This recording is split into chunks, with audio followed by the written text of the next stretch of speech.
तो स्वागत है आप सबों का हमारे एजुकेशन की इस नई दुनिया राजन अ बिलीफ में। आज 11 दिसंबर 2020 है और आज की इस वीडियो में मैं आप लोगों को सुर्खियों में रहे वो सारे इंपॉर्टेंट न्यूज़ को डिस्कस करूंगा जो हमारे एग्ज़ाम के पॉइंट ऑफ व्यू के लिए इम्पॉर्टेंट है, और इनसे मिलने वाली सभी सामान्य और महत्वपूर्ण जानकारियाँ भी मैं आप लोगों के साथ शेयर करूँगा। तो चलिए शुरू करते हैं आज के इस वीडियो को कल के पूछे गए प्रश्न के उत्तर के साथ। कल का हमारा पूछा गया प्रश्न था, अभी हाल ही में रविंद्रनाथ टैगोर साहित्यिक पुरस्कार 2020 को किसके द्वारा जीता गया है। तो मैंने आप लोगों को बताया था कि अभी हाल ही में राजकमल झा के द्वारा रविंद्रनाथ टैगोर साहित्यिक पुरस्कार 2020 को जीता गया। तो इस क्वेश्चन का उत्तर राजकमल झा होगा। अब आज का हमारा पहला क्वेश्चन, अभी हाल ही में अंतर्राष्ट्रीय पर्वत दिवस कब मनाया गया है। तो अभी हाल ही में 11 दिसंबर को अंतर्राष्ट्रीय पर्वत दिवस मनाया गया है। इस दिवस को मनाने का मुख्य उद्देश्य पर्वतों के बारे में जागरूकता फैलाना और इसका संरक्षण करना है। इस दिवस को वर्ष 2003 में सबसे पहली बार मनाया गया था। इस वर्ष यानी कि 2020 में अंतर्राष्ट्रीय पर्वत दिवस का थीम माउंटेन बायोडायवर्सिटी है। तो क्वेश्चन नंबर 1 का ऑप्शन डी सही है। अच्छा, एक उद्देश्य तो इसका यह है कि इसे लोगों को जागरूक करना और संरक्षण करना है। इसका एक दूसरा उद्देश्य यह है कि इससे पर्वतों और पहाड़ों पर रहने वाले लोगों और वातावरण में एक सकारात्मक बदलाव आएगा। मैं आपको बता दूं कि साल 2002 को संयुक्त राष्ट्र के द्वारा संयुक्त राष्ट्र पर्वत वर्ष घोषित किया गया था। कौन सा वर्ष घोषित किया गया था? तो संयुक्त राष्ट्र पर्वत वर्ष 2002 को घोषित किया गया था। तो यह पॉइंट भी हमारे एग्ज़ाम के लिए इम्पॉर्टेंट है। अब बात अगर इम्पॉर्टेंट डेज की है तो मैं आपको ऑप्शन से रिलेट करके इम्पॉर्टेंट डेज को रिवाइज कराता हूँ। पहले 7 दिसंबर को अंतर्राष्ट्रीय नागरिक उड्डयन दिवस मनाया गया और उसी दिन सशस्त्र सेना झंडा दिवस मनाया गया। एक 9 दिसंबर को इंटरनेशनल एंटी करप्शन दिवस मनाया गया और 10 दिसंबर को इंटरनेशनल ह्यूमन राइट्स डे मनाया गया। तो इस क्वेश्चन से हमें इतनी जानकारी मिलती है। नेक्स्ट क्वेश्चन, अभी हाल ही में 2020 में जारी विश्व की 50 एशियाई सेलिब्रिटीज़ की सूची में किसे प्रथम स्थान प्राप्त हुआ है। तो अभी हाल ही में सोनू सूद को 2020 में जारी विश्व की 50 एशियाई सेलिब्रिटीज़ की सूची में प्रथम स्थान प्राप्त हुआ। अच्छा, इन्हें ही प्रथम स्थान क्यों प्राप्त हुआ? तो आपको पता होगा कि इन्हें यह सम्मान इनके प्रेरक परोपकारी कार्य, खासकर कोरोना वायरस के दौरान इन्होंने प्रवासी मजदूरों को उनके घर लौटने में भारी मदद किया था और इन्हीं की वजह से इन्हें इस सेलिब्रिटीज़ की सूची में प्रथम स्थान दिया गया। और अच्छा, इन्हें अगर प्रथम स्थान दिया गया तो दूसरा किसे दिया गया? तो दूसरा कनाडा की एक लिली सिंह को दिया गया है, जो कि कनाडा की एक यूट्यूबर और सोशल मीडिया स्टार है। अच्छा, अब बात मैं आपको विश्व की 50 एशियाई सेलिब्रिटीज़ के बारे में बताता हूँ।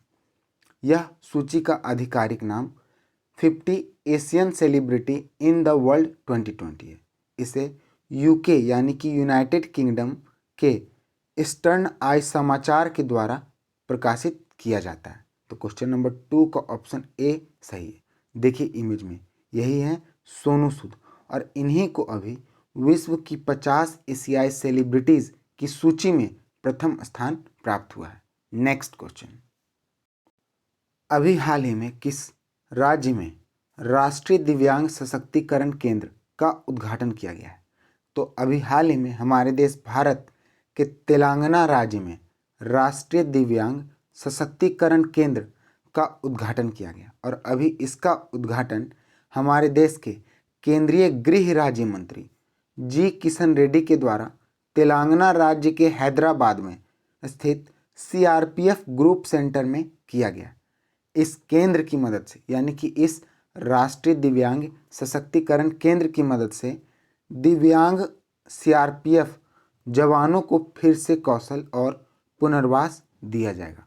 और इस केंद्र में दिव्यांग योद्धाओं को कंप्यूटर की शिक्षा और विभिन्न कौशल का प्रशिक्षण दिया जाएगा ताकि उन्हें सशक्त बनाया जा सके।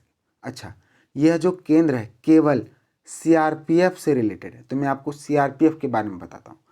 वर्तमान समय में अभी सीआरपीएफ का महानिदेशक एपी महेश्वरी है और इसका हेडक्वार्टर न्यू दिल्ली में है। तो क्वेश्चन नंबर 3 का ऑप्शन डी सही है। अब इस केंद्र को तेलंगाना में शुरू किया गया, तो मैं आपको तेलंगाना के बारे में भी बताता हूँ। ये रहा मैप में तेलंगाना। तेलंगाना के मुख्यमंत्री के चंद्रशेखर राव, तेलंगाना के गवर्नर तमिलिसाई सुंदरराजन, तेलंगाना के विधानसभा में 119 सीटें हैं, तेलंगाना के राज्यसभा में 7 सीटें और तेलंगाना के लोकसभा में 17 सीटें। तेलंगाना का राजकीय पशु स्पॉटेड डियर है। तेलंगाना का राजकीय पक्षी ये है। तेलंगाना का राजकीय पुष्प तंगिड़ी पुआ और तेलंगाना का राजकीय वृक्ष तम्मी चेट्टू है।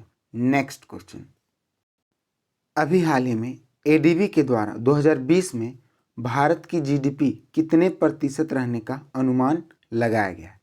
तो अभी हाल ही में एडीबी के द्वारा 2020 में भारत की जीडीपी -8% रहने का अनुमान लगाया गया और इससे पहले एडीबी के द्वारा ही भारत की जीडीपी -9% रहने का अनुमान लगाया गया था। हालांकि एडीबी के द्वारा जब एशियाई विकास आउटलुक रिपोर्ट निकाला गया और इस रिपोर्ट में बताया गया कि भारत की जीडीपी अगले वर्ष यानी कि 2021 तक इसकी जीडीपी 8% प्रति वर्ष से बढ़ेगी।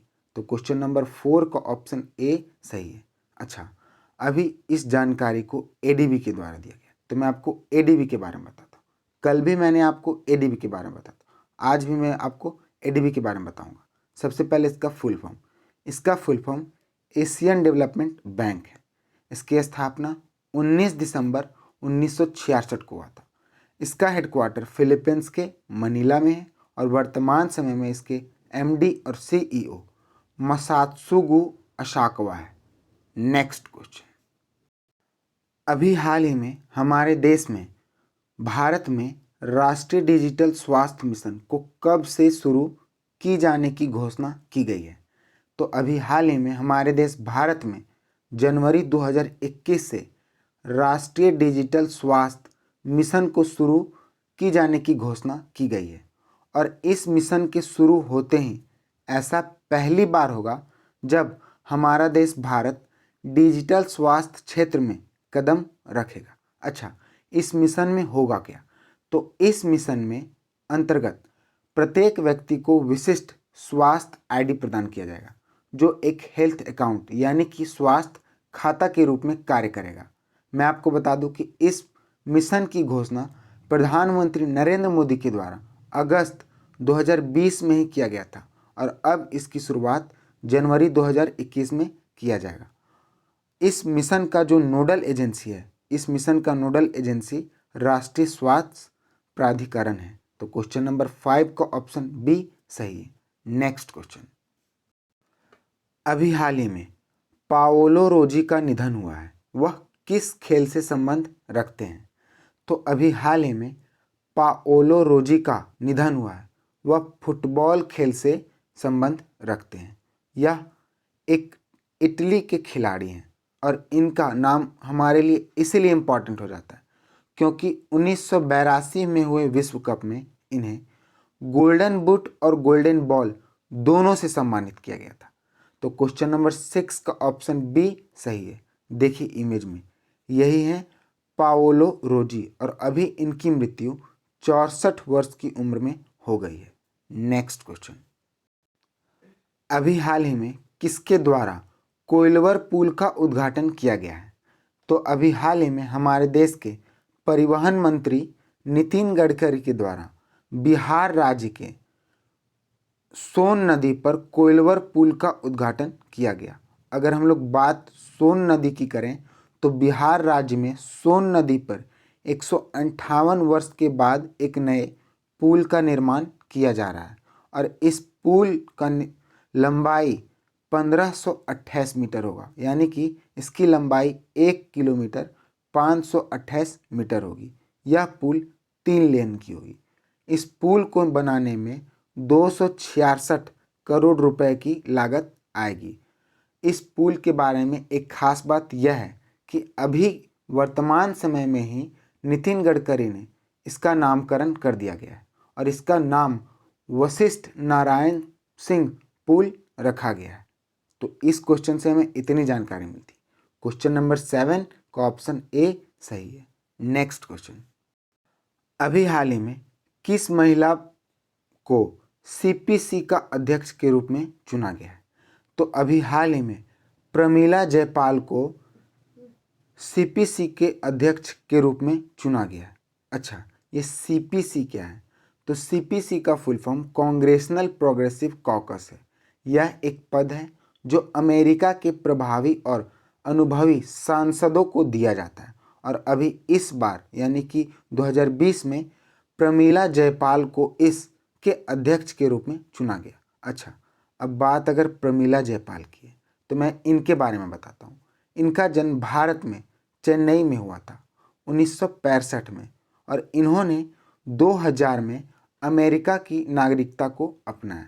यह अमेरिका के हाउस ऑफ रिप्रेजेंटेटिव के लिए तीसरी बार लगातार निर्वाचित हुई हैं, जो पहली भारतीय मूल महिला है जिन्हें हाउस ऑफ रिप्रेजेंटेटिव के लिए निर्वाचित किया गया था। इन्होंने एक पुस्तक को भी लिखा है जिनका नाम pilgrimage one woman return to a changing India है। तो इस क्वेश्चन से भी हमें इतनी जानकारी मिलती है। देखिए इमेज में यही है प्रमिला जयपाल और इन्हीं को अभी सीपीसी यानी कि कांग्रेशनल प्रोग्रेसिव कॉकस के अध्यक्ष के रूप में चुना गया है। नेक्स्ट क्वेश्चन, अभी हाल ही में लद्दाख साहित्य उत्सव 2020 के कौन से संस्करण का वर्चुअल आयोजन किया गया है? तो अभी हाल ही में लद्दाख में ही लद्दाख साहित्य उत्सव 2020 का दूसरा संस्करण वर्चुअल से आयोजित किया गया है और अभी इसका उद्घाटन लद्दाख के उपराज्यपाल आर.के. माथुर के द्वारा किया गया है। यह उत्सव 3 दिवस का है जिसमें साहित्य के विभिन्न विषयों पर चर्चा किया जाएगा। तो क्वेश्चन नंबर 9 का ऑप्शन बी सही है। नेक्स्ट क्वेश्चन, अभी हाल ही में किस राज्य में गौ हत्या रोधी बिल पास किया गया है? तो अभी हाल ही में हमारे देश के कर्नाटक राज्य में गौ हत्या रोधी बिल को पास किया गया और इस राज्य के द्वारा उत्तर प्रदेश में शुरू की गई गौ रक्षा कानून के दर्ज पर इस बिल को पास किया गया। इस बिल के अंतर्गत मवेशियों की अवैध बिक्री, परिवहन और गौ हत्या को अवैध माना गया है। तो क्वेश्चन नंबर 10 का ऑप्शन ए सही है। अच्छा, अभी इस बिल को कर्नाटक में पारित किया गया। तो मैं आपको कर्नाटक के बारे में बताता हूँ। ये रहा मैप में कर्नाटक। कर्नाटक के मुख्यमंत्री बी.एस. येदियुरप्पा, कर्नाटक के गवर्नर वेजुभाई वाला, कर्नाटक की विधानसभा में 224 सीटें हैं, कर्नाटक की लोकसभा में 28 सीटें हैं और कर्नाटक के राज्यसभा में 13 सीटें हैं। कर्नाटक का राजकीय पशु एशियन एलिफेंट है। कर्नाटक का राजकीय पक्षी इंडियन रोलर, पुष्प लोटस और कर्नाटक का राजकीय वृक्ष सैंडलवुड यानी कि चंदन का वृक्ष है।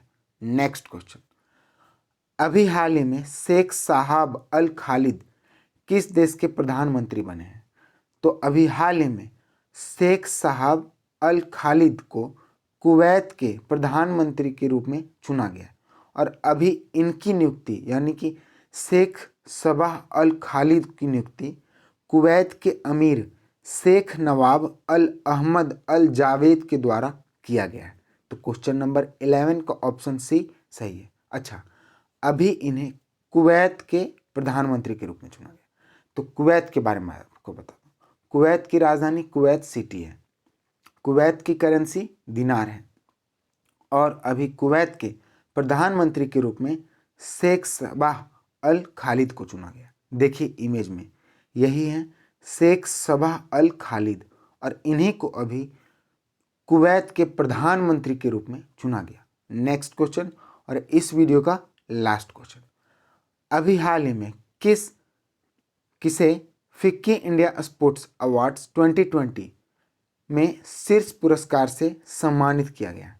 तो अभी हाल ही में बजरंग पुनिया और एलावेनिल वलारिवन को, दोनों को फिक्की इंडिया स्पोर्ट्स अवार्ड्स 2020 से सम्मानित किया गया।